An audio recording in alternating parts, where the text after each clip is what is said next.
Hello friends, नमस्कार। आज की वीडियो में हम श्री कृष्ण भगवान और सुदामा जी की मित्रता के बारे में जानेंगे, जो कि इस प्रकार है। फ्रेंड्स, सभी लोग कहते हैं कि मित्रता हो तो कृष्ण भगवान और सुदामा जी की। तो आइए क्यों कहते हैं इसके बारे में जानते हैं। कृष्ण भगवान जी और सुदामा जी की मित्रता को लोग मिसाल देते हैं। श्री कृष्ण भगवान ने सुदामा को वचन दिया था कि तुम किसी भी संकट में रहो, मुझे ज़रूर याद करना और मैं वचन निभाऊंगा। और भगवान जी ने अपना वचन निभाया। इसी प्रकार हमारे दोस्त भी हमसे अगर सच्ची मित्रता करते हैं तो अपना वचन ज़रूर निभाते हैं। आइए हम जानते हैं इस कहानी के बारे में। सुदामा, जिसे कुचेला दक्षिणी भारत में के नाम से भी जाना जाता है, श्री कृष्ण के बचपन के दोस्त थे, जिनकी कहानी कृष्ण से मिलने के लिए द्वारका की यात्रा का उल्लेख भागवत पुराण में किया गया है। पारलौकिक लीलाओं का आनंद लेने के लिए उनका जन्म एक गरीब व्यक्ति के रूप में हुआ था। सुदामा पोरबंदर के रहने वाले थे। कहानी में उन्होंने सुदामापुरी से व्ययक द्वारका की यात्रा की। सुदामा और कृष्ण ने उज्जैनी के सांदीपनी आश्रम में एक साथ अध्ययन किया था। सुदामा का जन्म ब्राह्मण परिवार में हुआ था। उनके पिता का नाम मतुका और माता का नाम लोचना देवी था। कृष्ण राजकीय परिवार से थे और भगवान विष्णु के अवतार थे, लेकिन ये सामाजिक आर्थिक स्थिति का अंतर उनकी शिक्षा के मध्य नहीं आया। सभी विद्यार्थी गुरु की सब प्रकार से सेवा करते थे। एक बार कृष्ण और सुदामा गुरु सांदीपनी मुनि के कहने पर लकड़ी लेने के लिए जंगल में गए। बारिश होने लगी और वे एक पेड़ के नीचे रुक गए। सुदामा के पास नाश्ते के लिए थोड़ा चूड़ा था। सर्वज्ञ श्री कृष्ण ने कहा कि वह भूखे हैं। सुदामा ने पहले तो कहा कि उनके पास कुछ नहीं है। हालांकि श्री कृष्ण की अवस्था को देखते हुए उन्होंने उनके साथ अपना नाश्ता बांटा।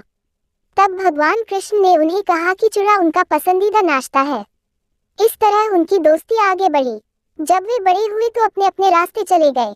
उन्होंने वर्षों में संपर्क खो दिया और जब श्री कृष्ण द्वारका में महान ख्याति प्राप्त राजपरिवार का एक शक्तिशाली भाग बन गए, तो सुदामा एक विनम्र लेकिन एक गरीब ग्रामीण बने रहे। जब कृष्ण शासन कर रहे थे, सुदामा अत्यधिक गरीबी से गुजर रहे थे और परिवार का भरण पोषण करने के लिए भी पर्याप्त धन नहीं था। उनकी पत्नी सुशीला ने उन्हें कृष्ण के साथ अपनी दोस्ती स्मरण करवाया। सुदामा ने राजा श्री कृष्ण से कृपा नहीं मांगी। उसने सोचा कि यह मैत्री का सिद्धांत नहीं है और अपने अल्प साधनों के द्वारा रहने लगे। एक दिन कृष्ण उनसे मिलने गए। सर्वज्ञ भगवान जानते थे कि उनका मित्र कठिन समय पर गिर गया था। सुदामा अपनी गरीबी से इतने संकुचित थे कि उन्होंने कृष्ण को अपने घर में आमंत्रित नहीं किया। कृष्ण ने उपहास में उसे एक नाश्ता परोसने के लिए कहा, क्योंकि वह एक अतिथि थे, अतिथि देवो भवः। सुदामा अपनी गरीबी के बावजूद अंदर गए और चूड़े के आखिरी दाने मिले। उसे स्मरण आया कि चूड़ा श्री कृष्ण का प्रियतम खाद्य है।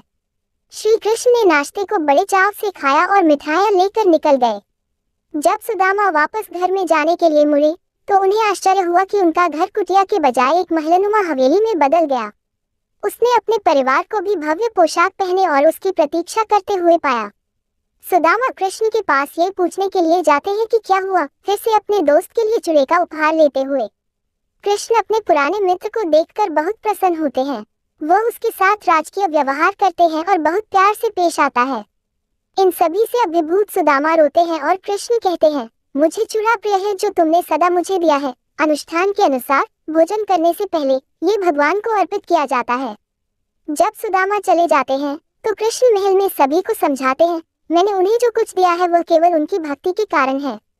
कृष्ण को अपने भक्त की बहुत चिंता है। अपनी वापसी की यात्रा पर सुदामा अपनी परिस्थितियों पर विचार करते हैं और भगवान कृष्ण के रूप में अपने महान मित्र के लिए आभारी हैं और उसके बाद एक तपस्वी जीवन जीते हैं, सदैव भगवान के लिए आभार रखकर। द्वारका में भगवान कृष्ण और सुदामा की आस्था और मित्रता का ये चमत्कार अक्षय तृतीया के उत्सव के साथ जुड़ा हुआ है। ये कहानी यह बताने के लिए बताई गई है कि भगवान लोगों के बीच उनकी वित्तीय स्थिति के आधार पर अंतर नहीं करते हैं और वे हमेशा भक्ति को पुरस्कृत करते हैं। इस कहानी द्वारा सिखाया गया एक और नैतिक तथ्य यह है कि जीवन में कभी भी कुछ भी निःशुल्क की आशा न करें। भगवान आपके अच्छे कर्मों के लिए उचित फल प्रदान करेंगे। एक और नीति, बदले में किसी वस्तु के लिए भक्ति का व्यापार नहीं करना चाहिए। सुदामा ने श्री कृष्ण से कुछ नहीं मांगा। दरिद्र होने के पश्चात भी सुदामा ने श्री कृष्ण को वह सब कुछ दिया जो उनके पास था। पोहा बदले में भगवान ने सुदामा को उनकी आवश्यकता की हर वस्तु दी। श्री कृष्ण सच्चे व्यक्तियों को कैसे पुरस्कृत करते हैं, इस बारे में एक सबक भी है। श्री कृष्ण ने सुदामा को केवल मित्र होने के कारण पुरस्कृत नहीं किया। सुदामा ने अपना सारा समय और प्रयास एक सच्चे व्यक्ति के लिए सांस्कृतिक प्रयासों में लगाया, जिससे समझा जा सकता है कि वह आर्थिक रूप से समृद्ध क्यों नहीं थे। इसमें धर्म की शिक्षा, नैतिक कर्तव्य और समाज में आध्यात्मिकता का प्रसार शामिल था।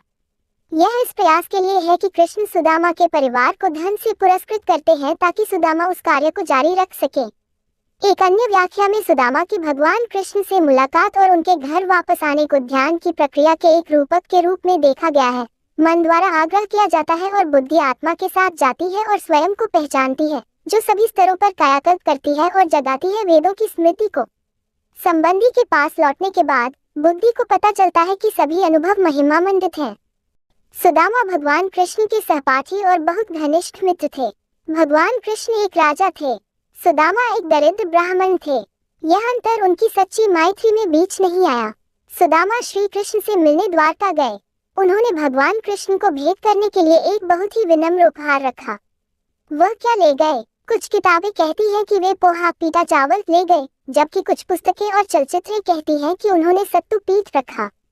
ये भ्रमित करने वाला अंतर इसलिए है क्योंकि सुदामा ने न सत्तू ले गए और न ही पोहा। वह अपने साथ सत्तू और पोहे के संयोजन को सत्तू पीठ पोहे या तेलुगु में अटुकुलू कहते थे। ये सामवादी लाड ब्राह्मणों का एक विशेष खाद्य है जिससे सुदामा संबंधित थे। सुदामा एक सामवादी ब्राह्मण थे, कमोबेश व्यापक रूप से स्वीकार किया जाता है, पर उनका गृहनगर भूर्तकचक भदोच था या पोरबंदर एक ऐसा बिंदु है जिस पर थोड़ा मतभेद मौजूद है। श्री कृष्ण सुदामा वास्तविक अभौतिक मित्रता का एक अमर उदाहरण है। ये वास्तविक मित्रता की शाश्वत प्रतीकात्मक परिभाषा है। सत्तू पीठ पोहे एक बहुत ही स्वादिष्ट, परोसने के लिए तैयार, आसानी से ले जाया जाने वाला भोजन है। इसमें पोहा को तलते समय सत्तू के साथ लगाया जाता है। सत्तू पीठ चना, फुटाना और गेहूं के आटे से तैयार किया जाता है। भगवान श्री कृष्ण के कई मित्र थे, जैसे 1 मधुमगल, 2 सुबाहु, 3 सुबल, 4 भद्र, 5 सुभद्र, 6 मणिभद्र, 7 भोज, 8 तो कृष्ण, 9 वौथप, 10 श्रीदामा, 11 सुदामा, 12 मधुकन, 13 अर्जुन, 14 विशाल, 15 रसाल, 16 मकरंद, 17 सदानंद, 18 चंद्रहास, 19 बकुल, 20 शाद, 21 बुद्धि प्रकाश आदि। आओ इन्हीं में से एक सुदामा के बारे में जानते हैं खास बातें। 1 उज्जैन अवंतिका में स्थित ऋषि सांदीपनि के आश्रम में बचपन में भगवान श्री कृष्ण और बलराम पढ़ते थे। वहां उनके कई मित्रों में से एक सुदामा भी थे। सुदामा श्री कृष्ण के खास मित्र थे। वे एक गरीब ब्राह्मण के पुत्र थे। सुदामा और श्री कृष्ण आश्रम से भिक्षा मांगने नगर में जाते थे। आश्रम में आकर भिक्षा गुरु माँ के चरणों में रखने के बाद ही भोजन करते थे। परंतु सुदामा को बहुत भूख लगती थी तो वे चुपके से कई बार रास्ते में ही आधा भोजन चख कर जाते थे। 2 एक बार गुरु माँ ने सुदामा को चने देकर कहा कि इसमें से आधे चने श्री कृष्ण को भी दे देना और तुम दोनों जाकर जंगल से लकड़ी बिन लाओ। फिर दोनों जंगल में लकड़ी बिनने चले गए। वहाँ बारिश होने लगी और तभी दोनों एक शेर को देखकर वृक्ष पर चढ़ जाते हैं। ऊपर सुदामा और नीचे श्री कृष्ण। फिर सुदामा अपने पल्लू से चने निकालकर चने खाने लगता है। चने खाने की आवाज सुनकर श्री कृष्ण कहते हैं, अरे ये कट कट की आवाज कैसी आ रही है? कुछ खा रहे हो क्या? सुदामा कहता है, नहीं, ये तो सर्दी के मारे मेरे दांत कटकटा रहे हैं। ये सुनकर श्री कृष्ण कहते हैं, अच्छा बहुत सर्दी लग रही है क्या? सुदामा कहता है, हाँ। ये सुनकर श्री कृष्ण कहते हैं कि मुझे भी बहुत सर्दी लग रही है। सुना है कि कुछ खाने से शरीर में गर्मी आ जाती है, तो लाओ वो चने जो गुरुमाता ने हमें दिए थे, दोनों बांटकर खा लेते हैं। ये सुनकर सुदामा कहता है, चने कहाँ हैं? वो तो पेड़ पर चढ़ते समय ही मेरे पल्लू से नीचे कीचड़ में गिर गए थे। ये सुनकर श्री कृष्ण समझ जाते हैं और कहते हैं, ओह, ये तो बहुत बुरा हुआ। ये सुनकर नीचे की डाल पर बैठे भगवान श्री कृष्ण अपने चमत्कार से हाथों में चने ले जाते हैं और ऊपर चढ़कर सुदामा को देकर कहते हैं कि पेड़ पर फल तो नहीं, लेकिन मेरे पास ये चने हैं। सुदाम कहते हैं, ये तुम्हारे पास कहाँ से आए? तब कृष्ण कहते हैं कि वह मुझे भूख कम लगती है ना। जब पिछली बार गुरुमाता ने जो चने दिए थे वह अब तक मेरी अंटी में बंधे हुए थे। ले लो, अब जल्दी से खा लो। ये सुनकर सुदामा कहता है, नहीं नहीं, मैं इसे नहीं ले सकता। तब श्री कृष्ण पूछते हैं, क्यों नहीं ले सकते? सुदामा रोते हुए कहता है कि क्योंकि मैं इसका अधिकारी नहीं हूँ और मैं तुम्हारी मित्रता का भी अधिकारी नहीं हूँ। मैंने तुम्हें धोखा दिया है कृष्ण, मुझे क्षमा कर दो। कृष्ण कहते हैं, अरे जिसे मित्र कहते हो उससे क्षमा मांगकर उसे लज्जित न करो मित्र। इसी प्रकार एक बार श्री कृष्ण सुदामा को वचन देते हैं कि मित्र, जब भी तुम संकट में खुद को पाए तो मुझे याद करना, मैं अपनी मित्रता जरूर निभाऊंगा। 3. बलराम और श्री कृष्ण को आश्रम में भिन्न भिन्न कार्य करते थे। एक बार श्री कृष्ण, बलराम और सुदामा भिक्षा मांगने के लिए जाते हैं। एक द्वार पर खड़े होकर तीनों भिक्षांदेही कहते हैं तो एक महिला अपनी बेटी के साथ भिक्षा लेकर बाहर आती है और कहती है, ब्रह्मचारियों, आज आने में बहुत देर कर दी। ये सुनकर श्री कृष्ण कहते हैं, माता, आज सारे आश्रम में सफाई करनी थी, बहुत काम था इसलिए विलंब हो गया, आपको प्रतीक्षा करना पड़ी, उसके लिए क्षमा करें। ये सुनकर वह महिला कहती है, अरे क्षमा कैसे, मैं तो इसलिए प्रतीक्षा कर रही थी कि रोज तुम रूखी सूखी रोटी लेकर जाते हो, आज घर में मालपुआ बने थे तो मैंने सोच तुम जल्दी आ जाओगे तो गरम गरम खाओगे। देखो मैंने कपड़े से ढककर मालपुआ गरम गरम रखे हैं तुम्हारे लिए। ये देखकर सुदामा का मन ललचा जाता है। वह कहता है, मालपुआ, आज मालपुए बने हैं। वह महिला कहती है, हाँ, आज घर में पूर्णमासी की पूजा थी। फिर वह तीनों को मालपुए देकर कहती है, अब इसे जल्दी से खाओ, गरम गरम खाने में आनंद आता है। सुदामा तो खाने ही वाला रहता है कि तभी श्री कृष्ण कहते हैं, नहीं माता, हम यहाँ नहीं खा सकते। वह महिला पूछती है, क्यों? तब श्री कृष्ण कहते हैं कि आश्रम का यही नियम है कि सारी भिक्षा गुरु चरणों में अर्पित कर दी जाए, फिर वो उसमें से जितना दे वही हमें खाना चाहिए। ये सुनकर सुदामा को अच्छा नहीं लगता है।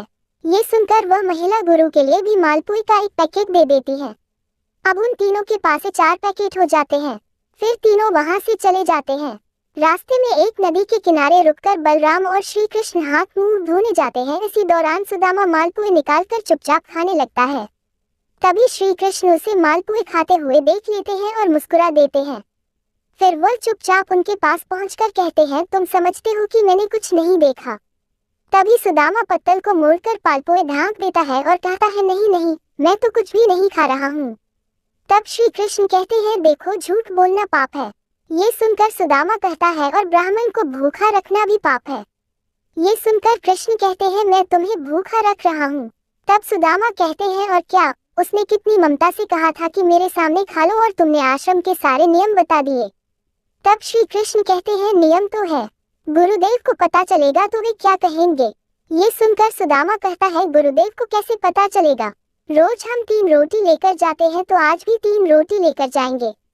हाँ, यदि तुमने गुरुदेव को न बता दिया तो। ये सुनकर कृष्ण कहते हैं कि देखो, मैं तुम्हारा मित्र हूँ और मित्रता का धर्म कहता है कि मित्र की कमजोरी पर पर्दा डालना चाहिए। ये सुनकर सुदामा कहता है, तो तुम नहीं कहोगे? श्री कृष्ण कहते हैं, कदापि नहीं। ये सुनकर सुदामा कहता है, तो फिर सारे मालपुए खा लूं? श्री कृष्ण कहते हैं, हाँ, खा लो। फिर सुदामा खा लेता है तो श्री कृष्ण मालपुए की एक पत्तल निकालकर सुदामा को देते हैं और कहते हैं, ये तुम्हारे हिस्से की भिक्षा हो गई, गुरु माता को दे देना। ये देखकर सुदामा प्रसन्न होकर कहता है, कुछ भी कहो, तुम मित्र बड़े खरे हो। 4. कहते हैं कि सुदामा जी शिक्षा और दीक्षा के बाद अपने ग्राम अस्मावतीपुर वर्तमान पोरबंदर में भिक्षा मांगकर अपना जीवन यापन करते थे। सुदामा एक गरीब ब्राह्मण थे। विवाह के बाद वे अपनी पत्नी सुशीला और बच्चों को बताते रहते थे कि मेरे मित्र द्वारिका के राजा श्री कृष्ण हैं, जो बहुत ही उदार और परोपकारी हैं। ये सुनकर एक दिन उनकी पत्नी ने डरते हुए उनसे कहा कि यदि आपने मित्र साक्षात लक्ष्मीपति हैं और उदार हैं तो आप क्यों नहीं उनके पास जाते हैं? वे निश्चित ही आपको प्रचुर धन देंगे, जिससे हमारी कष्ट में गृहस्थी में थोड़ा बहुत तो सुख आ जाएगा। सुदामा संकोचवश पहले तो बहुत मना करते रहे, लेकिन पत्नी के आग्रह पर एक दिन में कई दिनों की यात्रा करके द्वारिका पहुंच गए। 5. द्वारिका में द्वारपाल ने उन्हें रोका। मात्र एक ही फटे हुए वस्त्र को लपेट गरीब ब्राह्मण जानकर द्वारपाल ने उसे प्रणाम कर यहाँ आने का आशय पूछा। जब सुदामा ने द्वारपाल को बताया कि मैं श्री कृष्ण को मित्र हूँ, तो द्वारपाल को आश्चर्य हुआ। फिर भी उसने नियमानुसार सुमादा जी को वहीं ठहरने का कहा और खुद महल में गया और श्री कृष्ण से कहा, हे प्रभु को फतेहाल दीन और दुर्बल ब्राह्मण आपसे मिलना चाहता है, जो आपको अपना मित्र बताकर अपना नाम सुदामा बतलाता है। 6. द्वारपाल के मुख से सुदामा नाम सुनकर प्रभु सुदबुद्ध होकर नंगे पैर ही द्वार की ओर दौड़ पड़े। उन्होंने सुदामा को देखते ही अपने हृदय से लगा लिया और प्रभु की आंखों से आंसू निकल पड़े। वे सुदामा को आदरपूर्वक अपने महल में ले गए। महल में ले जाकर उन्हें सुंदर से आस पर बिठाया और रुक्मिणी संग उनके पैर धोए। कहते हैं कि प्रभु को उनके चरण धोने के जल की आवश्यकता ही नहीं पड़ी। उनकी दीनता और दुर्बलता देखकर उनकी आंखों से आंसुओं की धार बहने लगी। स्नान, भोजन आदि के बाद सुदामा को पलंग पर बिठाकर श्री कृष्ण उनकी चरण सेवा करने लगे और गुरुकुल में बिताए दिनों की बातें करने लगे। बातों ही बातों में ये प्रसंग भी आया कि किस तरह दोनों मित्र वन में समिधा लेने गए थे और रास्ते में मूसलधार वर्षा होने लगी तो दोनों मित्रों एक वृक्ष पर चढ़कर बैठ गए। सुदामा के पास एक पोटली में दोनों के खाने के लिए गुरुमाता के दिए कुछ चने थे, किंतु वृक्ष पर सुदामा अकेले ही चने खाने लगे। चने खाने की आवाज सुनकर श्री कृष्ण ने पूछा कि क्या खा रहे हैं सखा। सुदामा ने ये सोचकर झूठ बोल दिया कि कुछ चने कृष्ण को भी देने पड़ेंगे। उन्होंने कहा, कुछ खा नहीं रहा हूँ, ये तो ठंड के मारे मेरे दांत कड़कड़ा रहे हैं। 7 इस प्रसंग के दौरान ही श्री कृष्ण ने पूछा, भाभी ने मेरे लिए कुछ तो भेजा होगा। सुदामा संकोचवश एक पोटली छिपा रहे थे। भगवान मन में हंसते हैं कि उस दिन चने छिपाए थे और आज तंदुर छिपा रहा है। फिर भगवान ने सोचा कि जो मुझे कुछ नहीं देता मैं भी उससे कुछ नहीं देता, लेकिन मेरा भक्त है तो अब इससे छीनना ही पड़ेगा। तब उन्होंने तंदुर की पोटली छीन ली और सुदामा के प्रारब्ध कर्मों को क्षीण करने के हेतु तंदुर को बेहद चाव से खाया था। फिर सुदामा ने अपने परिवार आदि के बारे में तो बताया, लेकिन अपनी दरिद्रता के बारे में कुछ नहीं बताया। अंत में प्रभु ने सुदामा को सुंदर शैया पर सुलाया।